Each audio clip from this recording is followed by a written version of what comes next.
Comment bien commencer un élevage de poulets en Afrique? Je réponds à cette question dans la vidéo d'aujourd'hui. On se retrouve après le jingle.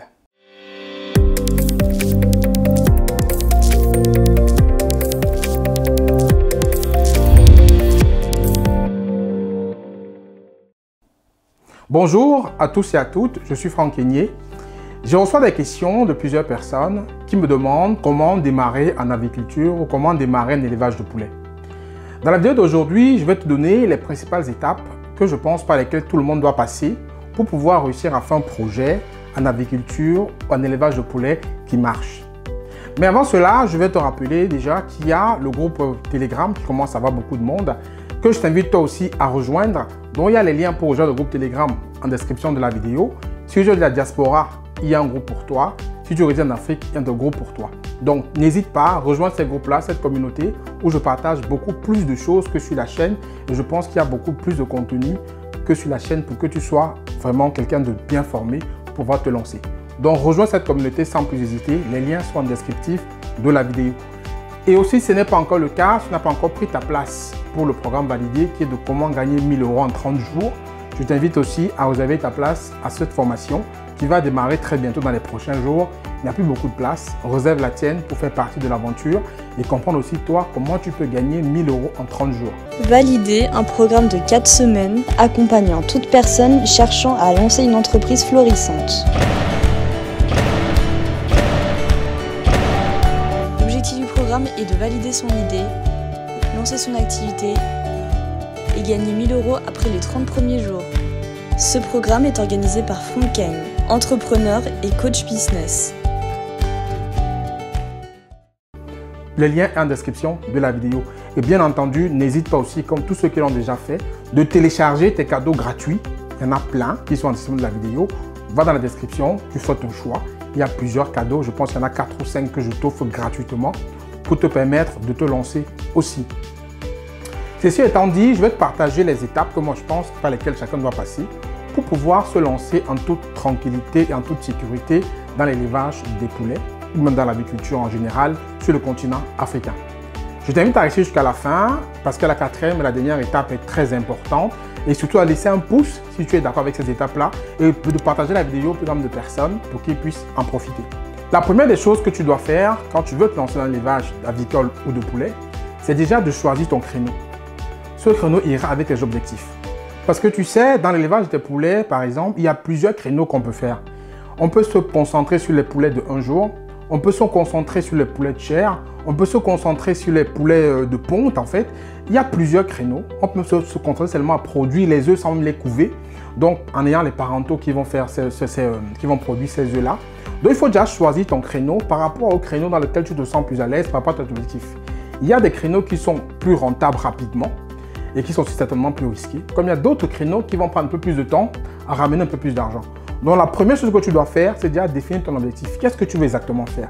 Dans quel créneau tu veux te lancer?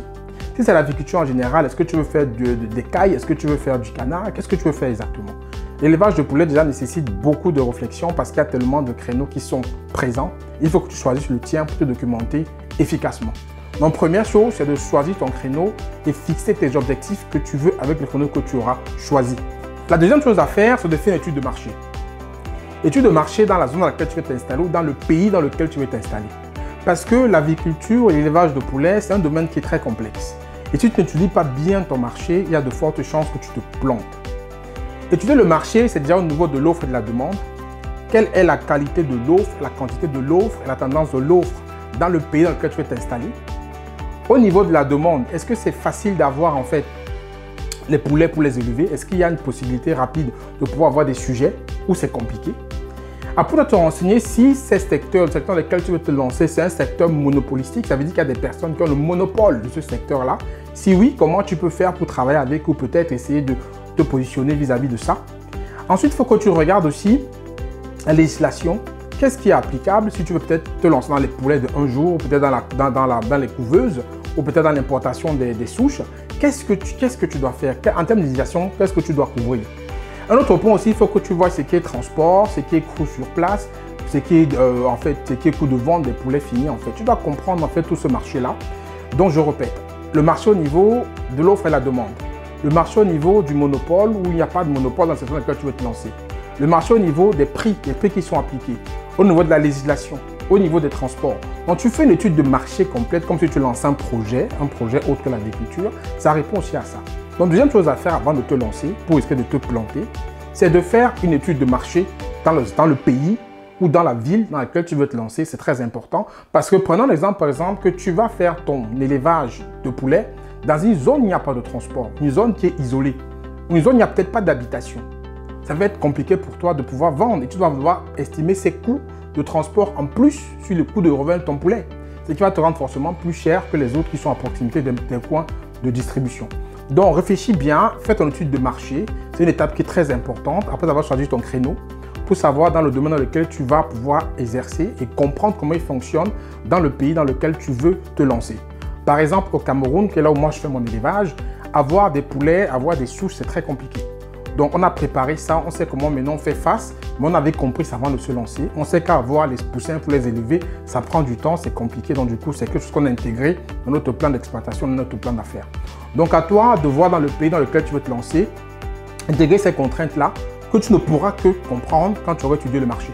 La troisième chose, c'est de voir le capital matériel, immatériel que tu possèdes. Capital matériel, c'est de voir ce que tu possèdes comme bâtiment.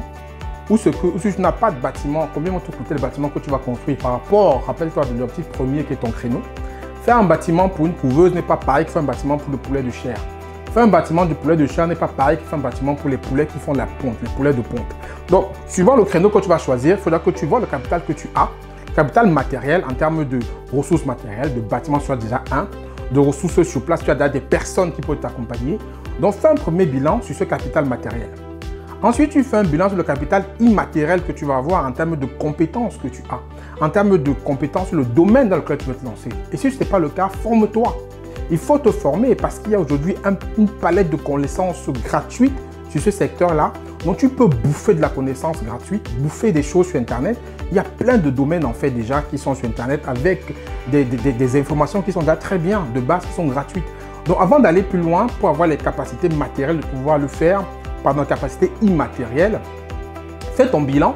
Si tu ne connais rien du secteur, commence à la base, commence à apprendre au fur et à mesure sur des chaînes, dans des livres, un peu partout, sur YouTube, sur Google. Il y a plein d'infos que tu vas trouver. Bouffe de la connaissance. Donc, en troisième étape, c'est ça. Fais ton bilan en termes de capital matériel et capital immatériel. Capital matériel, bien entendu, c'est le budget aussi que tu veux mettre. Tout ça, ça va découler du capital matériel que tu vas obtenir. Le bâtiment que tu vas construire sera par rapport à ton capital matériel que tu vas vouloir investir. Le capital matériel aussi, c'est les ressources que tu vas avoir sur place. Et l'immatériel, c'est les formations, c'est ta connaissance du secteur. Si tu n'as pas une connaissance du secteur, forme-toi, c'est le plus important. Parce que beaucoup de personnes échouent parce qu'ils ne se forment pas. Et qu'on ne dise pas des choses qui ne sont pas correctes, l'agriculture, l'élevage des poulets, c'est un domaine très complexe. Donc si on est mal formé, on va forcément échouer. Donc c'est important à cette étape de faire ton bilan en termes de capital, matériel, immatériel, avant de te lancer dans cette activité qui est très rentable, certes, mais aussi risquée que rentable. En quatrième et dernière étape, maintenant que tu as choisi ton objectif, tu as dit ton créneau qui va avec, tu as fait ton étude de marché, tu as fait le bilan de tes capacités, de tes compétences matérielles, de tes capacités matérielles et immatérielles. En quatrième, maintenant, il faut prendre le temps. Le temps de l'analyse, le temps de la réflexion. C'est très important. Maintenant que tu auras collecté toutes ces informations-là, ne fonce pas tout de suite. Prends le temps de la réflexion, de l'analyse. Sois sûr que tu as bien maîtrisé tous les tenants aboutissants de ton business. Sois sûr que tu sais comment la chaîne de valeur fonctionne. Sois sûr que quand une bande commence là, elle va terminer là si tu fais du poulet de chair. Essaie de comprendre tous les rouages de ton business avant de te lancer. Donc, il n'y a rien qui presse. Tu prends le temps de la réflexion. Ne réfléchis pas non plus trop longtemps.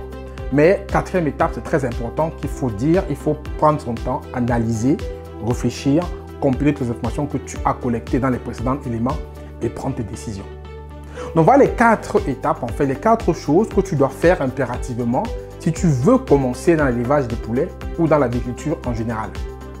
J'espère que la vidéo t'a apporté des éléments de réponse à ceux qui se posent des questions sur comment démarrer dans l'agriculture.